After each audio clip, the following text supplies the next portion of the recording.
Era una noche húmeda de diciembre cuando Laura Benítez se plantó frente a la reja de hierro forjado de la mansión Alcázar con su hija de 4 años en brazos. La niña dormía sobre su hombro envuelta en una manta fina. Laura, con la ropa gastada y los zapatos empapados por la lluvia, respiró hondo antes de tocar el timbre. El eco metálico recorrió el amplio jardín hasta la casa principal. Laura apretó a la pequeña contra su pecho, como si de ese gesto dependiera el valor de enfrentarse a lo que venía. La puerta se abrió lentamente y apareció Martín Alcázar, con un abrigo gris oscuro y el ceño fruncido. «¿Quién es usted?», preguntó con tono áspero.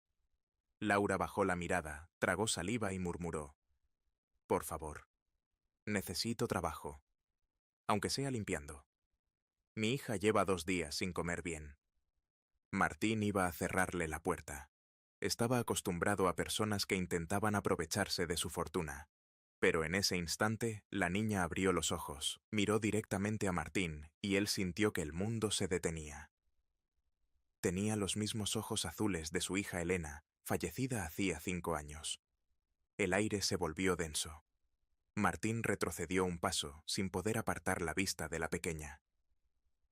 «¿Cómo se llama?», preguntó con voz entrecortada. «Se llama Elena», respondió Laura, acariciando la cabeza de la niña. El empresario se quedó helado. No podía ser casualidad. Ese nombre, esos ojos, ese gesto al inclinar la cabeza, era como ver a su hija resucitada. Sin pensarlo, abrió la reja y las dejó entrar. Laura lo siguió con nerviosismo, agradecida y asustada a la vez. El interior de la mansión era imponente. Suelos de mármol, cuadros de colección, silencio solemne. Martín las condujo hasta el salón, donde el fuego, de la chimenea, creaba una atmósfera cálida que contrastaba con la tensión. Laura acomodó a la niña en un sofá y se quedó de pie, incómoda. Martín no dejaba de observar a la pequeña, que se entretenía con una muñeca vieja de trapo. Cada gesto era un eco del pasado. «Cuénteme quién es usted y de dónde viene», exigió Martín. Con voz temblorosa, Laura narró su historia. Había quedado viuda tras la muerte de su esposo, un obrero de la construcción, y desde entonces sobrevivía con trabajos esporádicos. Había perdido el alquiler hacía semanas y dormían en refugios improvisados. Esa noche, desesperada, había decidido tocar la puerta de la mansión más grande que conocía. Martín escuchaba, pero su atención estaba atrapada en la niña. Cuando Laura mencionó que se llamaba Elena por casualidad, él apretó los puños. «Eso no puede ser una coincidencia», susurró. Laura frunció el ceño. «¿Qué quiere decir?». Martín señaló una fotografía en la repisa. Él, su difunta esposa y una niña de cabellos rubios. «Mi hija también se llamaba Elena. Murió junto a su madre en un accidente hace 5 años». Laura palideció. Un silencio incómodo cayó sobre la sala. Y en ese momento, la pequeña, con voz dulce y espontánea, miró a Martín y dijo: «Papá». El empresario sintió un golpe en el pecho. Laura, horrorizada, intentó disculparse. «Está confundida, por favor. No piense mal». Pero, para Martín, ya no había vuelta atrás. Algo imposible estaba ocurriendo, y tenía que descubrir la verdad. Martín no pudo dormir esa noche. Había instalado a Laura y a la niña en una de las habitaciones de huéspedes, con la excusa de que al menos pasaran bajo techo esa jornada lluviosa. Pero en realidad no podía dejar de mirar a la pequeña mientras conciliaba el sueño. Ese lunar en la mejilla, esa forma de reírse entre sueños, era idéntica a su hija perdida. Caminó por el pasillo oscuro hasta su despacho, abrió la caja fuerte y sacó un sobre que no había tocado en años. El expediente del accidente. Las manos le temblaban al hojear los documentos. Entonces lo vio. Una nota escrita a mano en el informe médico. Identificación complicada por estado del cuerpo. Recomendada verificación de ADN. Martín apretó los dientes. Esa prueba jamás se había realizado. ¿Quién la había cancelado? A la mañana siguiente, cuando bajó al comedor, encontró a Laura sirviéndole un vaso de agua a su hija. Elena sonreía, con restos de pan en la boca. Martín se sentó frente a ellas y las observó en silencio. «Necesito saber la verdad», dijo finalmente, con voz grave. «¿La verdad de qué?», preguntó Laura confundida. «¿De dónde viene tu hija? ¿Dónde nació? ¿Tienes documentos?». Laura se levantó indignada. «Por supuesto, soy su madre, la tuve en un hospital de Salamanca. No me trate como si la hubiera robado». El ruido de tacones interrumpió la discusión. Era Valeria Torres, la actual esposa de Martín. Alta, elegante, con un vestido ajustado color marfil, los miraba con frialdad. «¿Quiénes son estas?», preguntó alzando una ceja. «Son...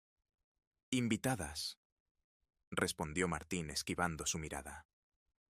Valeria se acercó a la niña, la miró de arriba abajo y sonrió con un gesto venenoso. «Vaya, se parece muchísimo a la hija que perdiste, ¿no? Qué curioso». Sus ojos brillaban con malicia. Laura se tensó, protegiendo a su hija con el brazo. «No la toque». La tensión llenó la estancia. Martín intervino con firmeza. «Valeria, basta. No tienes nada que hacer aquí». Ella lo miró con desprecio. «No me digas que vas a permitir que esta mujerzuela y su niña se queden en nuestra casa». «Se quedarán», respondió Martín, con tono inapelable. Valeria apretó los labios y salió de la sala, pero Laura sintió un escalofrío. Esa mujer era peligrosa. Esa misma tarde, Martín los llevó al hospital donde había sido tratado tras el accidente. Pidió hablar con el doctor Alarcón, quien aún recordaba aquella tragedia. Cuando el médico vio a la niña, palideció. «No puede ser», murmuró, llevándose la mano a la boca. Martín exigió explicaciones. El doctor abrió un archivo polvoriento y reveló algo estremecedor. La identificación de la niña en el accidente había sido confusa. Había otra familia involucrada esa noche. La madre murió. El padre quedó gravemente herido y la niña sobrevivió, pero fue inscrita como huérfana por error. Laura se quedó helada. «¿Está diciendo que mi hija podría no ser mía?». El doctor la miró con compasión. «Legalmente, sí, lo es. Usted la adoptó, aunque quizás sin saberlo.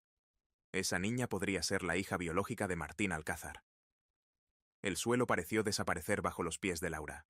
Martín miró a la pequeña con lágrimas en los ojos. «Sabía que era ella», susurró. Laura se aferró a la mesa, temblando. «No, no puede ser. Yo la he criado. Yo he estado ahí en cada fiebre, en cada pesadilla. Soy su madre». Martín la miró con gravedad. «Y yo soy su padre». El doctor los interrumpió. «La única forma de confirmarlo es con una prueba de ADN». El silencio fue absoluto. Laura asintió lentamente, aunque las lágrimas corrían por su rostro. «Hágala. Pero entiendan algo. Aunque sea su hija biológica, nadie me va a arrancar de su vida». Martín la observó en silencio. Y aunque en su interior ardía la esperanza de recuperar a su hija, también supo que esa mujer que estaba frente a él había luchado como una leona por la niña. Y eso nadie podía negarlo. El resultado del ADN llegó una semana después. Martín abrió el sobre en su despacho, con Laura frente a él, las manos entrelazadas y el corazón en la garganta. El documento era claro. 99,9% de compatibilidad. Elena era su hija biológica. Laura se llevó una mano al pecho, como si el aire se le escapara. Martín, en cambio, rompió a llorar en silencio. «Es mi niña. Siempre estuvo viva», susurró, acariciando las palabras del informe como si fueran sagradas. Elena entró corriendo al despacho en ese momento, con su muñeca de trapo en la mano. «Papá, ¿por qué lloras?», preguntó con inocencia. Martín se arrodilló y la abrazó con una fuerza casi desesperada. «Porque te encontré, hija mía, y no pienso volver a perderte». Laura observaba la escena con un dolor mezclado de amor. Había deseado que esa niña fuera solo suya, pero la verdad se imponía. Y lo peor era la mirada de Valeria desde la puerta entreabierta, con una sonrisa fría. Esa misma noche, Valeria enfrentó a Martín. «Si reconoces oficialmente a esa niña, mi parte de la herencia se reducirá. ¿No lo entiendes? Esa mujer solo quiere tu dinero». Martín la miró con desprecio. «Lo único que quiero es a mi hija, y si lo único que tú quieres es dinero, entonces no tienes nada que hacer aquí». Valeria explotó. «No vas a dejarme por una cría y por esa mujerzuela», gritó, perdiendo la compostura. «Ya lo hice», respondió él, con voz helada. Valeria salió dando un portazo. Días después, se presentó con abogados intentando reclamar bienes, pero Martín ya había iniciado el proceso de divorcio. La prensa comenzó a oler el escándalo, pero a Martín ya no le importaba. Solo pensaba en recuperar los años perdidos con su hija. Elena, demasiado pequeña para comprender toda la tormenta, solo pedía dormir entre los dos. Y aunque al principio Laura se resistió, terminó cediendo. Una madrugada, mientras la niña dormía profundamente, Martín le susurró a Laura: «Sé que no puedo borrar lo que pasó, pero quiero que sepas que siempre estaré agradecido. Sin ti, Elena, quizá, no estaría viva. Tú eres su madre, tanto como yo soy su padre». Laura lloró en silencio. Nunca había esperado que la reconociera de esa manera. Pasaron los meses, y poco a poco la casa volvió a llenarse de vida. Martín redujo sus compromisos empresariales y pasaba tardes enteras jugando con Elena en el jardín. Laura, con un nuevo empleo como coordinadora de proyectos sociales financiados por la Fundación Alcázar, comenzaba a recuperar la confianza en sí misma.